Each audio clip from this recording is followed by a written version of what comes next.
Hi investment traders, welcome back to the channel.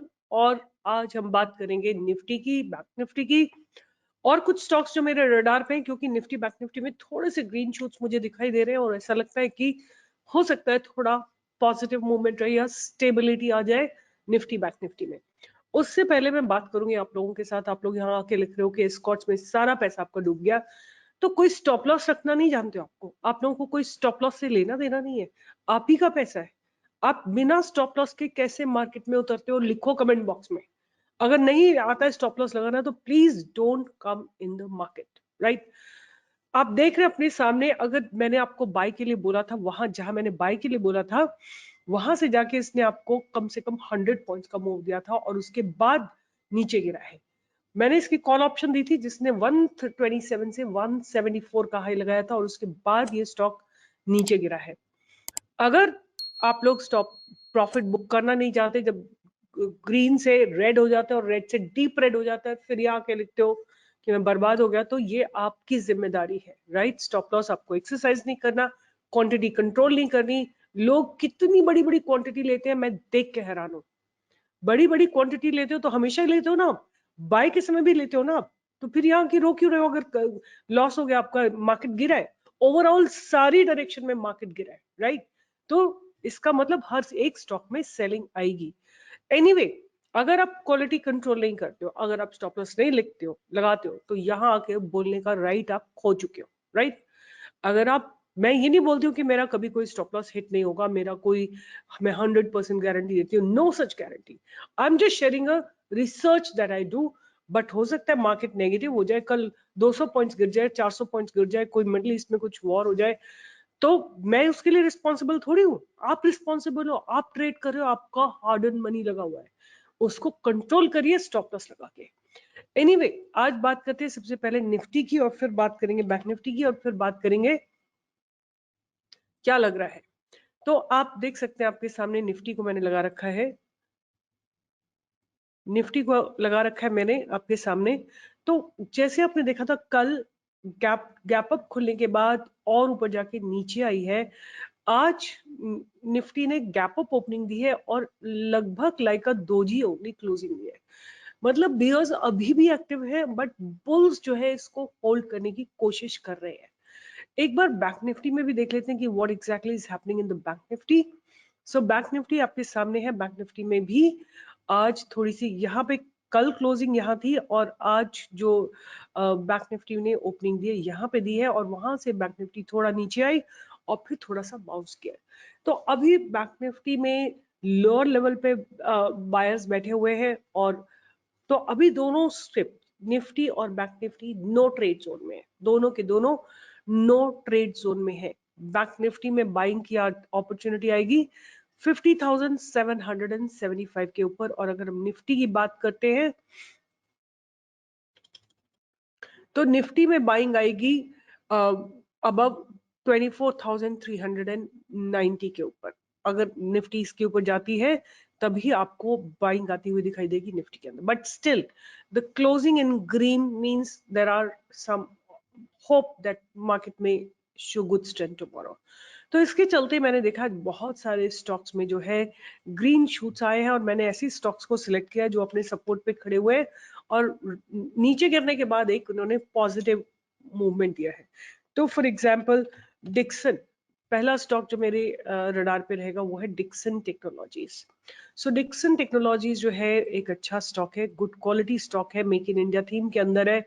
और आप इसको देख सकते हैं कि स्टॉक ने बहुत समय से अपनी लॉन्ग टर्म की ट्रेंड लाइन को मेंटेन किया है, राइट। इवन इतने गिरते हुए मार्केट में भी इसने इस ट्रेंड लाइन को मेंटेन किया है, और अब आपको अपॉर्चुनिटी इसमें मिल सकती है, बाइंग की अपॉर्चुनिटी 11,700 के ऊपर आप इसमें बाइंग की अपॉर्चुनिटी को ढूंढ सकते हैं।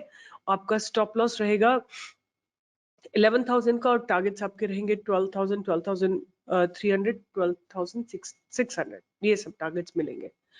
और उसके बाद HDFC बैंक ने भी एक मूवमेंट दिखाने की कोशिश की है ऊपर की तरफ। तो अब क्या है कि HDFC बैंक काफी समय से कंसोलिडेट हो रहा है, काफी समय से कंसोलिडेट हो रहा है, और इसने एक अच्छा, इस कंसोलिडेशन के चलते इसने एक अच्छा मूव दिया था, ब्रेक दिया था। बट 2 दिन जब मार्केट गिरा है तो HDFC बैंक भी गिरा है। अब दोबारा से अगर इसमें स्ट्रॉन्ग बिल्डअप्स हुए और कल के दिन ये 1640 के ऊपर जाता है तो आपको फिर से 1670 और 1680 ये सारे टारगेट्स आते हुए दिखाई दे सकते हैं HDFC बैंक में। और ये जो लो है विच इज 1600, ये आपका स्टॉप लॉस रहने वाला है। फिर कोटक बैंक, आज कोटक बैंक में भी एक शानदार डेवलपमेंट होते हुए दिखाई दिए। कोटक बैंक जो है उसमें भी धीरे धीरे ऐसे बिल्डअप्स हो रहे हैं which show that the stock is picking up the trend. यहाँ से देखिए आप एक ट्रेंड लाइन को मेंटेन कर रहा है और ऊपर से भी एक ट्रेंड लाइन को मेंटेन कर रहा है, तो एक पॉसिबिलिटी है इसमें एक ब्रेकआउट आने की। कुछ समय की मतलब आप इसमें एक सॉलिड ब्रेकआउट ढूंढ सकते हैं 1800 के ऊपर, राइट। 1800 के ऊपर अगर जाके थोड़ी देर रुकता है तो आपको एक अच्छा मूवमेंट ऊपर की तरफ का आता हुआ दिखाई देगा। आपका स्टॉप लॉस रहने वाला है 1770 का। टारगेट्स आने वाले ऊपर की तरफ रहेंगे 1830, 1850, 1870, ये सारे टारगेट्स आपको जरूर आते हुए दिखाई देंगे। और अगर 1870 क्रॉस हो जाता है तो फिर आप 1900 तक के टारगेट्स भी इसमें देख सकते हैं। ये मेरा तीसरा स्टॉक था। चौथा स्टॉक है ट्रेंड। ट्रेंड ने भी एक शानदार बिल्डअप्स हुए हैं और इसने ये स्टॉक जो है, देखिए जितने दिन मार्केट गिरा है उतने दिन ये स्टॉक गिरा है। Impossible for a stock to remain immune to the market happenings. अगर मार्केट गिर रहा है सारे ओवरऑल चौतरफा बिकवाली आती है, राइट। अब आप देखिए ये स्टॉक ने आके यहाँ पे सपोर्ट लिया है, आपको बाइंग की अपॉर्चुनिटी कल के दिन दिख सकती है इसमें अबव 5500, 5500 के ऊपर आपको इसमें बाइंग की अपॉर्चुनिटी दिखाई देगी।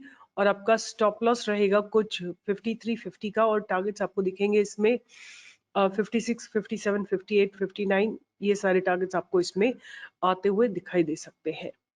तो ट्रेंड को आप ध्यान में रख सकते हैं। उसके बाद कोलपैल, कोलपैल जो है ऐसा स्टॉक है, इसने this refuse to show any signs of weakness even in the falling market. गिरते हुए मार्केट में भी इसने कोई वीकनेस के साइंस नहीं थे, right. In fact all FMCG stocks have shown good strength in this falling market.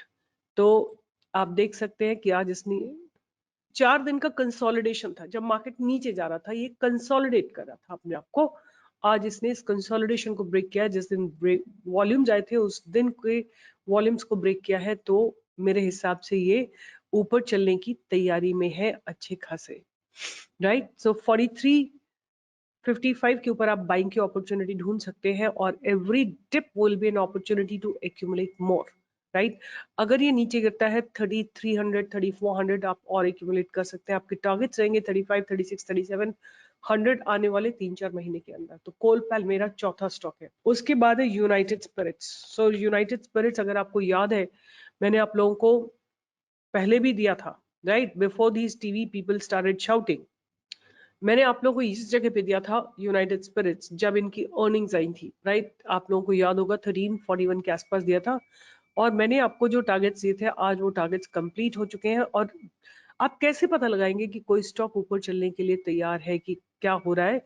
Simple सा चीज है वो ये कि ऐसे स्टॉक्स जो अपनी ट्रेंड लाइन को ऑनर कर रहे हैं, पहली बात। दूसरी बात कि जब मार्केट बुरी तरह गिर रहा है, मार्केट करेक्ट हो रहा है अच्छे से, ये जो है रेजिलियंस दिखा रहे हैं, मतलब ये स्ट्रेंथ दिखा रहे हैं। तो यही उससे पता लगता है कि ये स्टॉक्स जो है ऊपर चलने को तैयार है, राइट। आज इसने अपने पास्ट बैरिस को ब्रेक करा है, तो बाइंग की अपॉर्चुनिटी आपको 1445 एंड 1466 इस रेंज में कहीं भी दिखाई देगी। और नीचे की तरफ आप every dip will be an opportunity to buy. अगर ये स्टॉक 1390, 1400 यहाँ पे कहीं गिरता है तो आप इसमें और एक्यूमुलेट कर सकते हैं। उसके बाद है बलरामपुर चीनी, राइट। बलरामपुर चीनी मिल्स, इसने भी अपने पास बैरिस को अनसर्टेनिटी को ब्रेक किया है, राइट। सेम चीज, जितने स्टॉक्स ऊपर चलने की तैयारी में हैं उन्होंने रेजिलियंस दिखाया है जब मार्केट करेक्ट हो रहा था, और उसके बाद 4-5 दिन की अनसर्टेनिटी को आज उन्होंने डिमोलिश किया है जब मार्केट थोड़ा सा संभला है। तो यहीं पे आपकी 494 पे बाइंग की अपॉर्चुनिटी है। 470 का आपका स्टॉप लॉस रहेगा, टारगेट रहेगा 500, 510, 520, 530, मतलब 500 तो बिल्कुल क्लोज ही है। 510, 520, 530 ये आपके टारगेट्स रहने वाले हैं, राइट। उसके बाद 2 स्टॉक्स है मेरे रडार पे, ये सारे मेरे वॉच लिस्ट है, so please don't blame me कि आप इतने सारे स्टॉक देते हैं। ये कोई बाय की रिकमेंडेशन नहीं, मेरी वॉच लिस्ट है। वॉच लिस्ट में कम से कम 10 से 12 स्टॉक्स तो होंगे ना। दूसरा जो लास्ट सेकंड लास्ट स्टॉक है वो है अल्केम लेबोरेटरीज, राइट। अल्केम में क्या हुआ है कि अल्केम अपने पास्ट बैरियर के आसपास खड़ा हुआ है, जहां से इसने बार बार बार बार रिजेक्शन लिया है, वहां पे खड़ा हुआ है, राइट। अभी इनके अर्निंग्स भी आने वाले हैं, इनकी अर्निंग्स भी आने वाली है, और एक पास्ट बैरियर भी यहाँ पे कहीं पे है एट 5577। हमें 5600 के ऊपर ही इसमें बाइंग की अपॉर्चुनिटी को ढूंढना है। अगर ये आधा घंटा इसके ऊपर रुक जाता है तभी हमको बाइंग की अपॉर्चुनिटी ढूंढनी है, और every dip will be an opportunity to accumulate, because ये स्टॉक भी अपने ट्रेंड लाइन को मेंटेन कर रहा है। तो आप 5400 तक इसमें और एक्यूमुलेट कर सकते हैं अगर ये नीचे गिरता है, और ऊपर की तरफ इसके टारगेट्स आप रख सकते हैं 57, 58, 59, 6000 के टारगेट आपको जल्दी ही आते हुए दिखाई देंगे। और लास्ट स्टॉक है इप्का लेबोरेटरीज। इप्का लेबोरेटरीज ये मेरा लास्ट स्टॉक है जो मेरी वॉच लिस्ट में रहने वाला है। रीजन सिंपल सा है, बहुत बहुत सिंपल सा रीजन है कि ये अपने पास्ट सारे बैरियर्स को ब्रेक करने के लिए तैयार है। All the past barriers are ready to be broken, right. और अभी there is still there is little more space left. 1380 के ऊपर आप इसमें बाइंग की अपॉर्चुनिटी ढूंढ सकते हैं। अगर ये रुकता है स्टॉक तो आपको 1400, 1420, 1450, 1470 ये सारे टारगेट्स आते हुए दिखाई देंगे। आई वुड से इप्का मेरा लास्ट, बिल्कुल लास्ट में एंड एंड प्रोबेबिलिटी इप्का की रहेगी। अगर टॉप पे आप बोलेंगे तो जितने भी हैं ये Balrampur Chini, United Spirits, Colpal, Trent, Kotak, HDFC, Dixon and Alchem, Balram, ये सारे रहने वाले हैं। Alchem is going to be the last stock on my radar. So keep this watch list. You can also add some more stocks if you want and write them in the comment box. आपको मेरा काम कैसा लगता है? अगर आपने पैसे बनाए हैं तो thumbs up दीजिए, लाइक करिए, शेयर करिए, सब्सक्राइब करिए, और साथ बने रहिए। मार्केट ऊपर नीचे चलता रहता है, और यू शुड नॉट जज। एक दो स्टॉक्स अगर नीचे चले जाते हैं उससे आपको किसी की परफॉर्मेंस को जज नहीं करना चाहिए, बिकॉज मैं अपनी तरफ से बेस्ट रिसर्च देती हूँ, बट मार्केट कई बार गिरता है तो आपको चांस नहीं देता है। आपको स्टॉप लॉस को एक्सरसाइज करना है और अपनी एनालिसिस करनी है और पैसे को मैनेज करना है। अगर आप ये सब करेंगे तो आप सक्सेसफुल ट्रेडर बनेंगे।